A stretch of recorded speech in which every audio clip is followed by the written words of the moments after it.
Ezequiel capítulo 33, os primeiros versículos, fala o tanto que o negócio é sério. Quando Deus foi confirmar o chamado de Ezequiel, falou: Ezequiel, eu te escolhi para ser atalaia. Aleluia. Eu te escolhi para ser vaso. E se porventura eu te mostrar alguém que está errado, e você vê alguém que está no erro, e você não avisar aquela pessoa que está no erro, aquela pessoa vai morrer. Mas o sangue dela eu vou cobrar de você. Se você vê uma pessoa que está no erro e falar, e aquela pessoa morrer no erro, você está livre. Você foi missionário. Você falou o que tinha que falar. Então é de responsabilidade muito grande, irmãos. Seu vizinho, às vezes, não estou dizendo que seja, mas às vezes pode ser sua responsabilidade, minha responsabilidade. Será que nós, além de não falar, estamos dando testemunho favorável? E o pastor Gilson disse aqui sobre missão. Que missão você faz? Pregando, contribuindo e orando. Nesse texto, eu estava lendo, e Deus é lindo, irmão. Eu já li isso aqui, acabei agora, anteontem, 56 vezes a leitura da Bíblia, no mínimo 56 vezes eu li esse texto. Sem contar algumas vezes que a gente passa lendo. E aí Deus vai me fazendo, cada vez que a gente lê, vai fazendo a gente ver algo diferente. Alguém disse no culto anteontem que a Bíblia se renova. Eu nunca concordei com esse texto, com esse dizer, que se renova. Se renova aquilo que está velho. Sua casa ficou velha, você vai renovar, reformar ela. Meu carro está velho, eu preciso reformar. A Bíblia não renova, ela não fica velha. Alguém chegou a dizer que ela é mais nova do que o jornal que vai sair amanhã. O jornal que eles estão preparando para escrever de madrugada para sair amanhã cedo, a Bíblia é mais nova. Então ela não se renova. Aleluia. Mas ela tem coisas novas toda vez que a gente lê. Se os irmãos for ver esse texto, quando o rei da Síria guerreava contra Israel, eu vou tirar esse negócio está fazendo eu ficar meio zonzo. Não costumei ver esse óculos ainda não. Quando o rei da Síria guerreava contra Israel, um dia o rei da Síria disse: olha, nós vamos cercar Israel lá naquela passagem. E o povo de Israel não passava por ali, não chegava lá. E o rei mudava e dizia, chamava a sua equipe, a sua diretoria, e dizia: olha, nós vamos passar por ali, nós vamos ficar escondidinho ali. Quando eles vierem, nós vamos... E o rei de Israel não passava ali.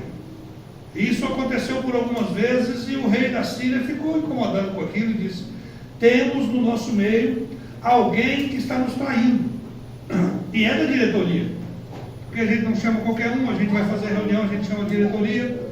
Tem alguém nos traindo aqui, porque tudo que eu falo aqui dentro do escritório, o rei de Israel vai contra e não vai aonde nós estamos esperando.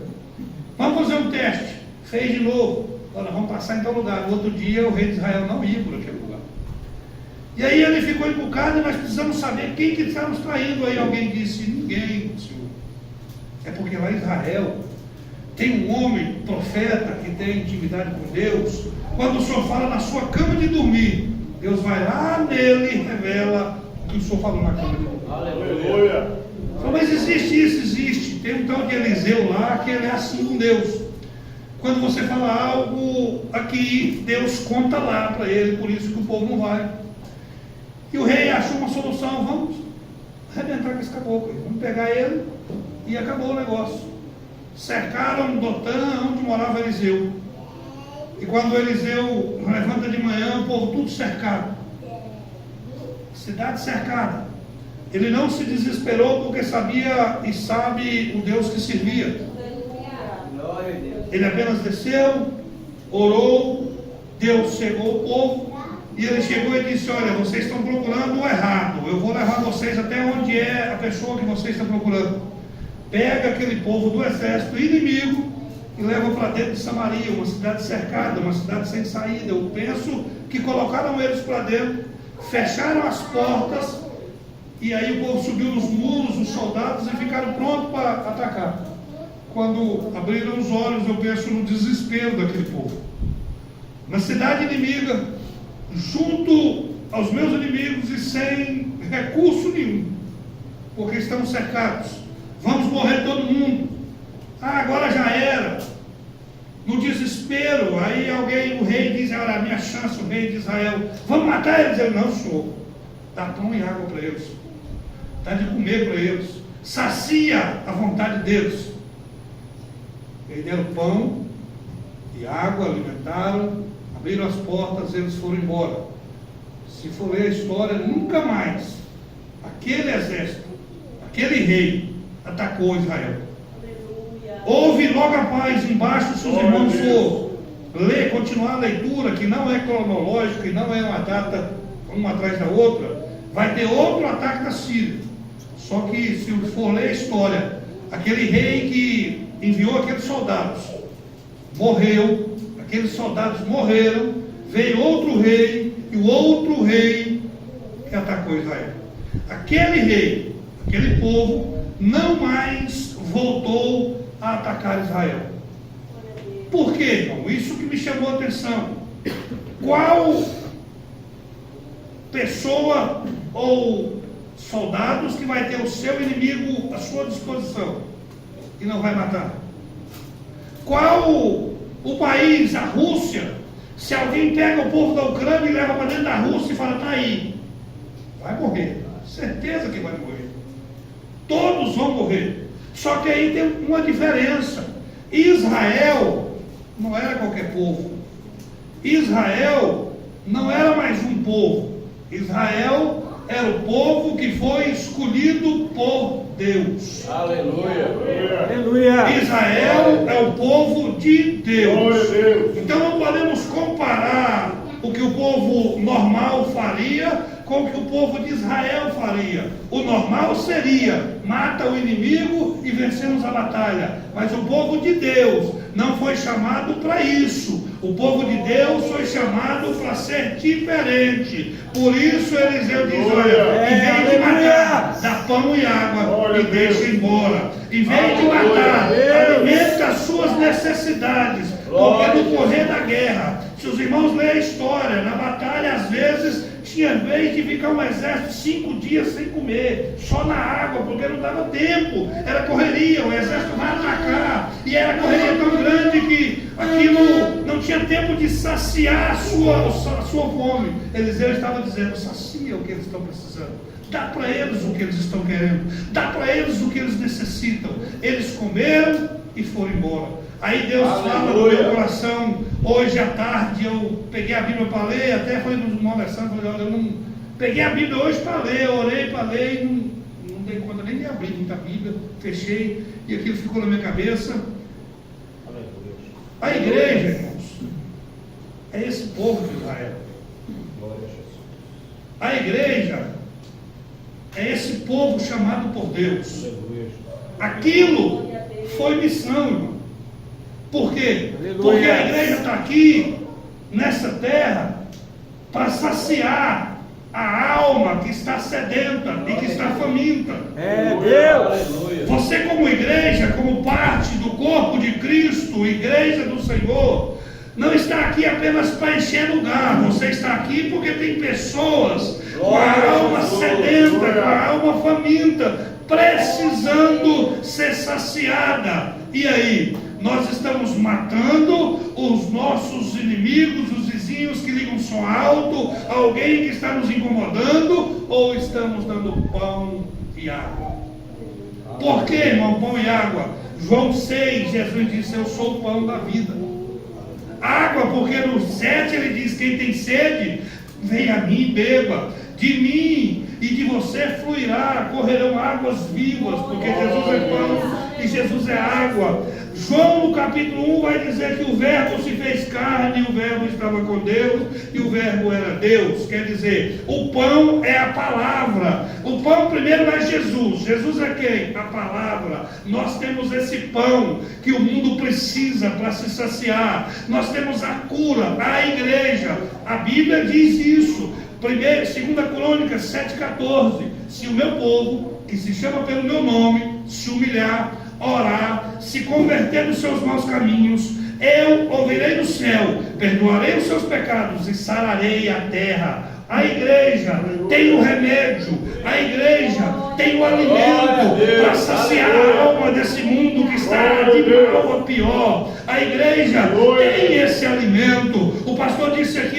mas eu não tenho condição, eu não sei pregar. Se prega com a boca, mas se prega com atitude, se prega com algo que se faz.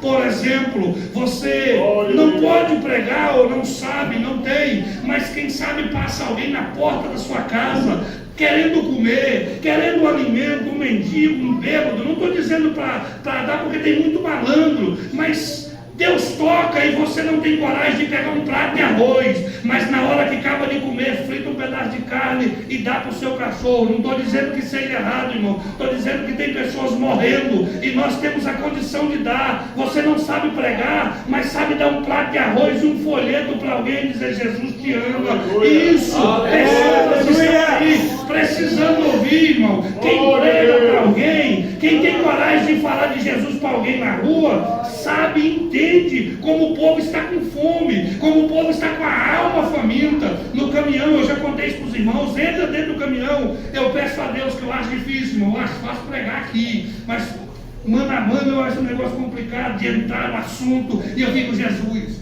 faz eu criar um assunto. Ali dá vontade de dar um safanão no caminhão, ver ele assustado, não tem jeito, até que surge um assunto, e quando você começa a falar de Jesus, você vai entender que o povo fica assim, querendo saber. Alguém entrou lá esses dias para trás, eu comecei a falar, eu sou meio igual eu prego aqui, eu prego e falo também. Eu não sou negócio de passar uma cabeça não, eu já falo logo, é no inferno, e a pessoa, você não sabia que era assim, é desse jeito, eu já fui na igreja, mas ninguém nunca me falou, é desse jeito mesmo. Eu falei: Jesus está voltando, está acabando, isso que está acontecendo aí não é natureza, não é Jesus. O povo fica querendo, e nós queremos ficar dentro da igreja. Não é errado, irmão, mas nós queremos só para nós. Você foi chamado para ir, dar pão e água para o povo.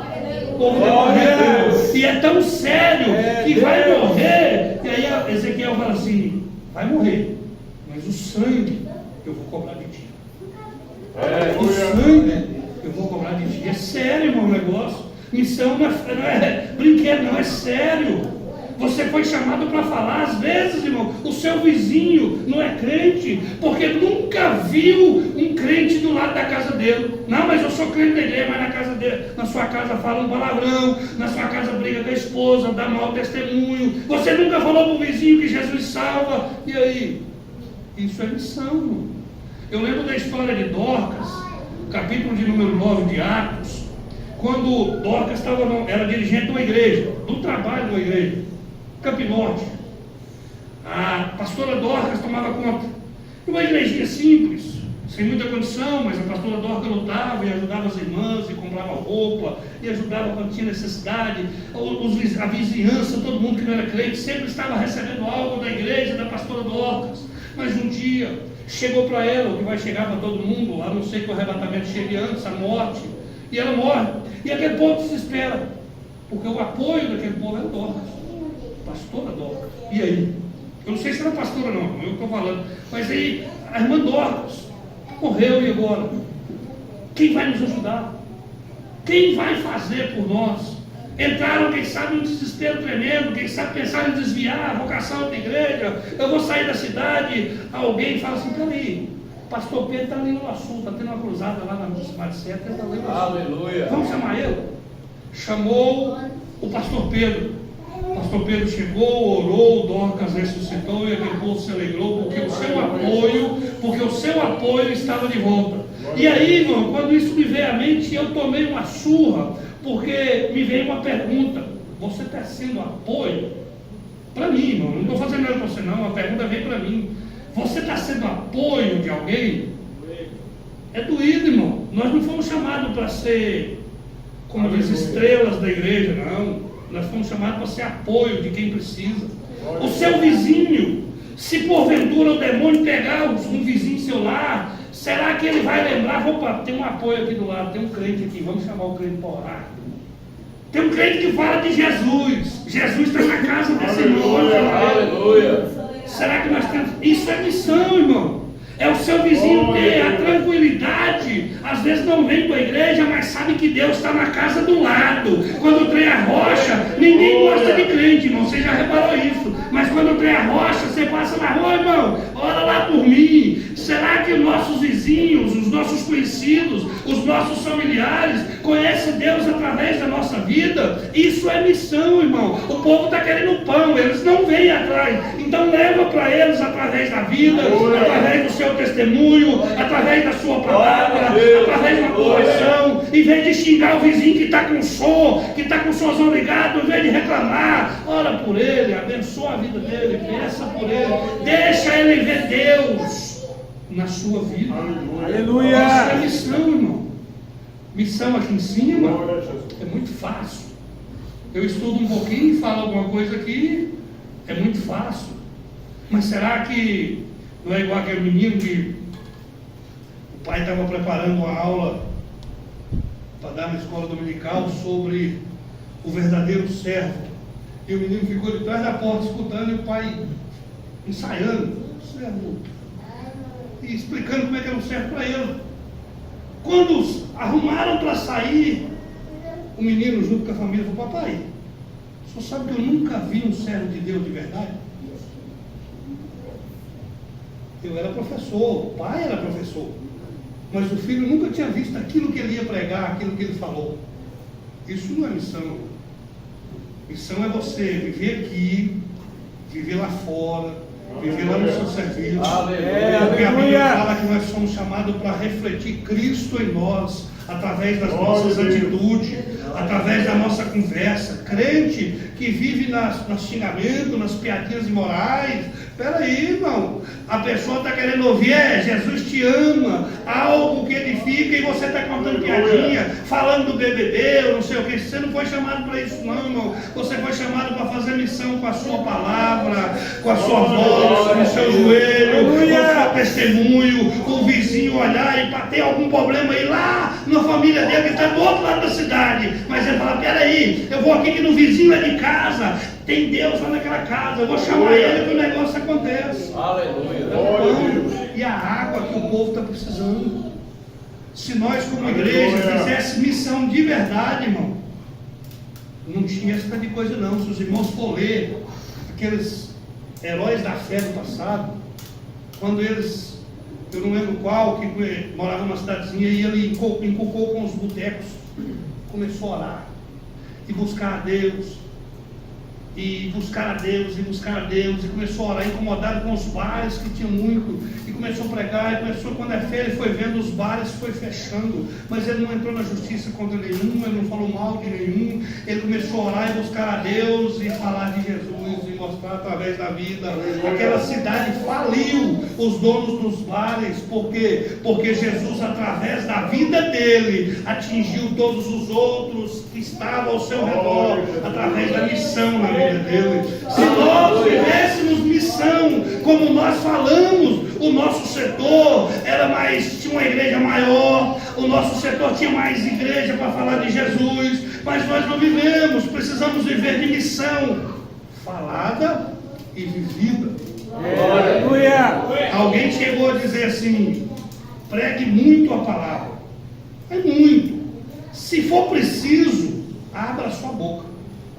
Como é que eu prego a palavra? Se for preciso, abra a boca. Pregue com a vida, com o seu modo de viver. Se for preciso, você abre a boca e fala: Jesus te ama. Mas se não for preciso, irmão, se você viver uma vida como Cristo, você não vai precisar nem falar. Quando você passar na rua, alguém vai dizer: aquele é crente, aquele lá pode vender para ele, que paga. Não, mas aquele irmão está querendo comprar meu carro e ficar devendo as parcelas, pode vender. Eu responsabilizo por ele. Isso é missão. Nós estamos pregando muito missão, e nós, eu estou falando em geral, não é nós aqui não. Nós estamos pregando muito missão com a boca e despregando com a vida.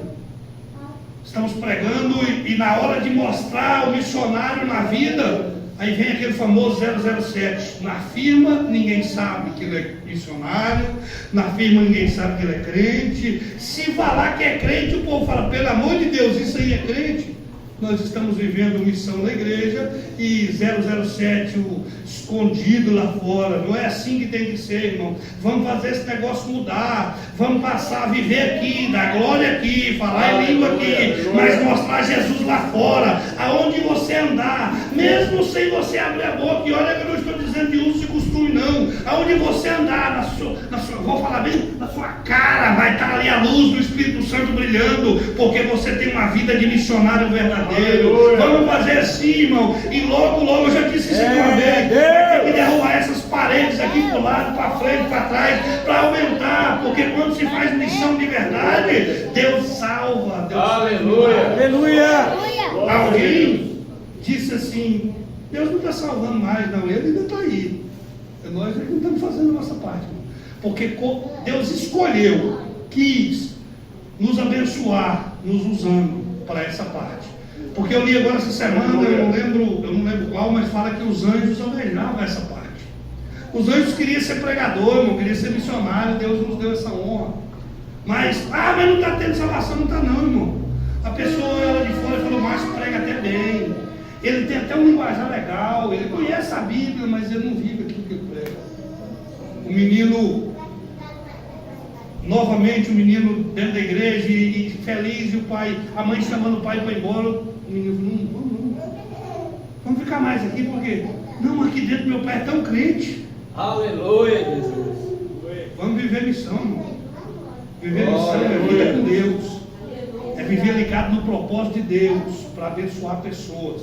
Mas eu não tenho condição financeira, abençoa com a sua presença, porque o crente, irmão, ele tem que ser o seguinte. Eu lembro há muitos anos, eu era menino, tem uma prima hoje, mora aqui, ela é crente, eu não sei qual é a igreja não, mas ela é crente. O demônio pegava ela, chamava todo mundo. Quando a dona Nilva chegava aqui, entrava na porta, o demônio gritava: vou sair, eu não gosto dessa mulher, vou cascar fora. Na hora que ela foi embora, eu volto. Minha mãe entrava, orava e ia embora. Quando voltava, quando saía, ela ia atrás de novo, o demônio voltou. Mas quando minha mãe chegava, o demônio corria. Por quê? Porque nós temos que ser assim, onde o crente chegar, Jesus tem que chegar primeiro. O diabo não corria da minha mãe, não, porque minha mãe se pega e bate na gente, irmão. O diabo corria porque a hora que ela levantava o pé, Jesus punha o pé junto com dela. Assim nós temos que viver. Aleluia. Não precisava você sair nem pregando na testa ou vestindo um paletó e dizer: eu sou pregador, sou crente. Não, alguém olhar para você e falar assim: aquilo é diferente, ó. Aquilo é diferente, tem um brilho diferente. Agora, que coisa diferente, olha lá. Isso é ser cristão, isso é ser missionário. Precisamos fazer isso. Você tem pão, você tem água. O que é pão e água? Aquilo que sacia a alma das pessoas que estão aí morrendo. Nunca houve um tempo, pastor, de pessoas buscaram uma salvação, ou um salvador, ou um herói, igual está tendo agora. E nós que temos essa parte e essa incumbência, nós temos que estar, às vezes, de vergonha. Eu não tenho coragem de falar que eu sou crente, eu fico sem jeito, porque eu gosto de uma piadinha, porque eu gosto de uma coisinha errada, porque eu gosto disso ou daquilo, e nós estamos quietos e o povo achando. Aí lá vem um filho de vanilla daquele que está rebanhando satanista, lá vem os outros que estão rebanhando esse povo para essas religiões, tudo por quê? Porque quem tem pão e água só está falando, está guardando debaixo da cama. Aleluia. E não está vivendo. Aleluia. Vamos viver missão. Aleluia. Jesus está voltando. Aleluia. Romanos capítulo 11, versículo de número 25. Fala assim: até que o último gentio tenha entrado. Quer dizer, a porta, João 1,11, Jesus veio para os seus, israelitas. Eles não quiseram, Jesus abriu a porta para os gentios. Aí quando é que vai acabar? Quando entrar o último. Quem sabe o último não é seu vizinho, pastor. Quem sabe o último não é o menino que trabalha com você ou que estuda com você. Quem sabe o último, Alessandro, não é aquele que trabalha na política com você. Está com nós. A volta de Jesus está com nós. Vamos falar de Jesus. Aleluia. Aleluia. E quando ele atingir esse último, nós vamos embora para casa. Nós somos responsáveis. Isso é missão. Glória a Deus. Você tem água, está aqui, ó. O problema, um dos problemas, e eu quero que os irmãos coloquem de pé, o problema maior é que nós não estamos querendo comer do pão. Como é que dá para os outros? A gente não come. No culto que é de ensino.